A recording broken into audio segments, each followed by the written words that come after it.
I missed the purity. I used to think that love was curing me until maturity came. Felt temptations on the day I was facing two paths, but I chose the wrong one, and all I found was a barrel of laughs. So I had to resort to secrecy, and slowly it was eating me alive. So I tried to keep my life busy and frequently be sweet inside, but secretly I was stinging like a beehive. And recently this has been on my mind every night. It's time to get up, procrastinating and stalling, you better giddy up. Dragging your feet, come and step your game up. Catch you sleeping, you slacking, you better wake up. Pick your swag up, it's time to get up. I'd like to welcome everyone to the final press conference for what I think is one hell of a great night championship boxing here at Aintreee for the first time. I don't need to say a lot. I think this card is one of the best cards that have been put together for a long time.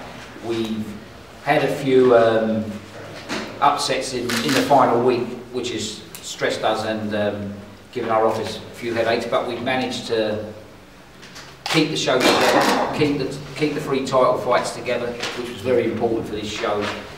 And we're going full steam ahead. At the top table we have the main fighters here. We have the heavyweights, two of the biggest guys in boxing, two are probably the best guys who can make a statement for the good of boxing and show what's good about our sport, and two of the smallest guys in boxing who are also fighting for the title again, two guys that will make another statement. I know the heavyweights won't like to hear this, but I'm convinced the two small guys are going to steal the show tomorrow night.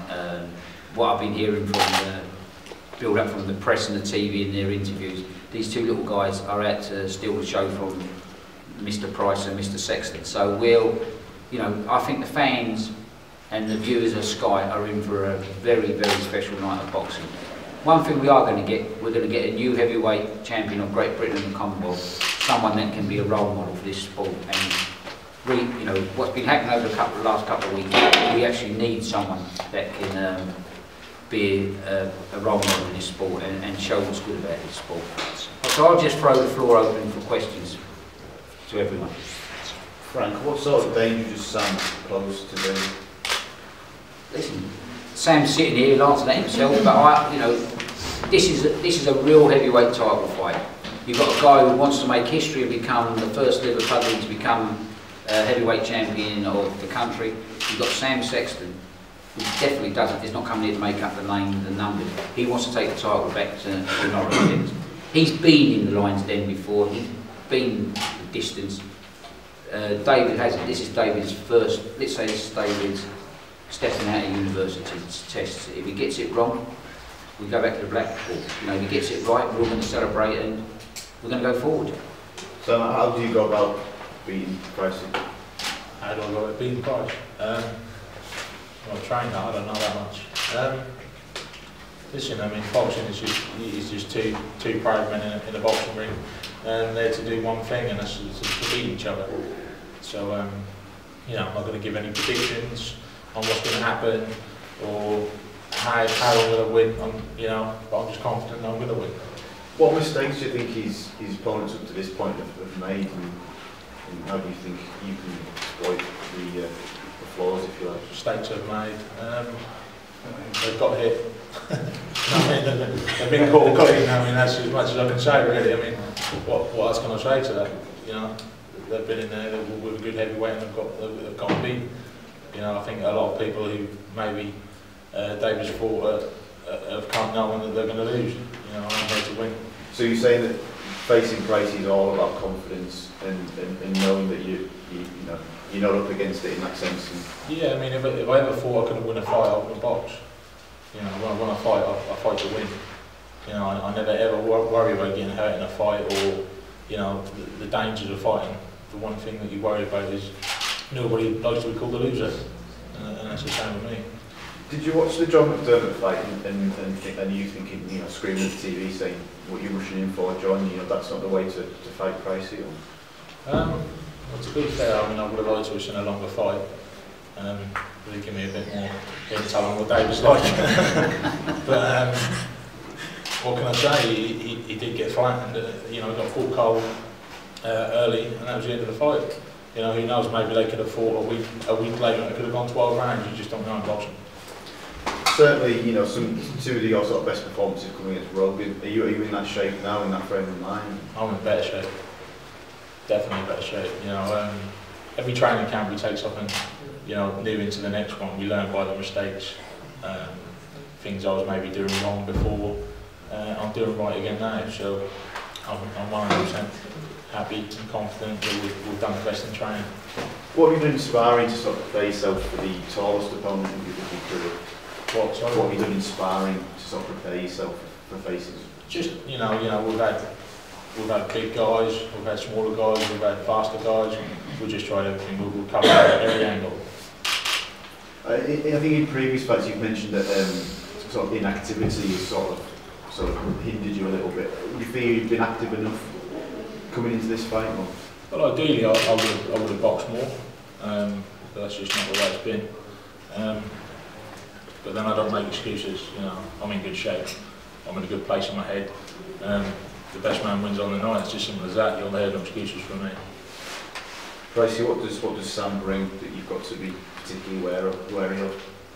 Well, we've identified Sam's strengths in this camp and concentrated on them rather than any particular flaws we've pointed out. So he's definitely got good, you know, he's definitely well schooled and got good speed of hand and foot, and that's something, you know, that we're aware of. And obviously, you know, we know that the situation with coming out of town and fighting in the Lions Den type of thing is not going to be having any effect on him because he's been to Belfast and done. So we know what we're up against. We know we've got a really good opponent in front of us, and that's why we've, you know, gone that extra mile in training every time. What does, I know you've probably been asked before, but what does the British title mean to you? I mean, people talk, you know, being prestigious, but does those words actually mean something? Yeah, to me they do. I mean, I don't know whether to everyone else they value the British title as much as I do, but to win the British title for me would be a massive achievement. And although I did achieve good things in my amateur career, this would outdo them for me. And you know, when you look at the fighters in the past who held the British heavyweight title, to go on that list of fighters and be part of it would be a proud moment. So just quickly, I mean, how has the heavyweight sort of division changed in terms of, for you, in terms of guiding a prospect through from, say, from Lennox's day to now to Pricey? Different challenges for you? And there are different challenges because obviously boxing does change, but the format is the same. You know, I mean, it does help if we've got a heavyweight that can fight, and I've been lucky. Lennox Lewis can fight, David Price can fight. So you know, you know, if you've got good heavyweights to work with, it does make your life easier. What I like about David is he listens. He's not frightened to go anywhere for sparring and learning, and that's where he's done it all. You know, and he doesn't worry about the opponents. You know, he doesn't say, I don't want that opponent. You know, the heavyweights I've worked with, you phone them up and tell them we've got a fight. They don't want him. So you know, that's what it's been, and it's like a jigsaw. And to me, this is one piece of the jigsaw, the first piece of the major part of the jigsaw being put together again. But you know, we have got to win first, then we go to the next stage. Is it being shown in the States, this fight? Yes, we've done a deal with a team, and last night, late last night, we were still trying to sell the fight abroad. We managed to do a deal with a Canadian pay-per-view TV station. I mean, we don't know how many we'll sell. 5. Can't believe what he just said there. We're trying to market him, he's killing himself already.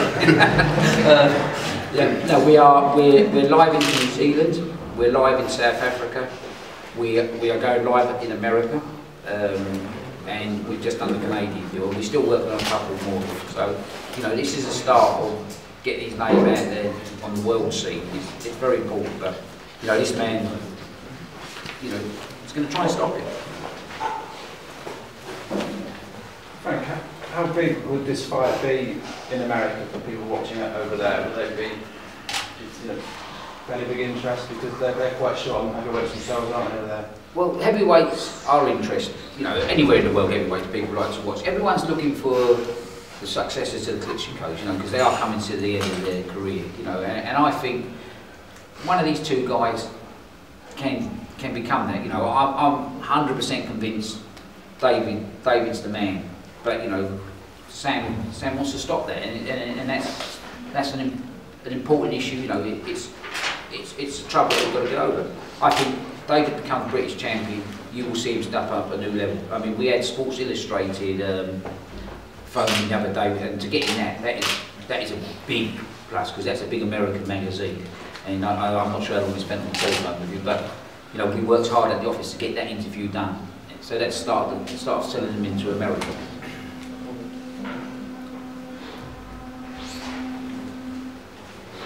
Any more questions? Sky's very quiet. We'll do one-to-one. Okay. Any questions for the smaller guys? No? Right, we'll do pictures outside. We'll take the floor outside the pictures, then we'll come back and do one-to-one. I missed the purity. I used to think that love was curing me until maturity came. Felt temptations on the day I was facing two paths, but I chose the wrong one, and all I found was a barrel of laughs. So I had to resort to secrecy, and slowly it was eating me alive. So I tried to keep my life busy and frequently be sweet inside, but secretly I was stinging like a beehive. And recently this has been on my mind every night. It's time to get up, procrastinating and stalling, you better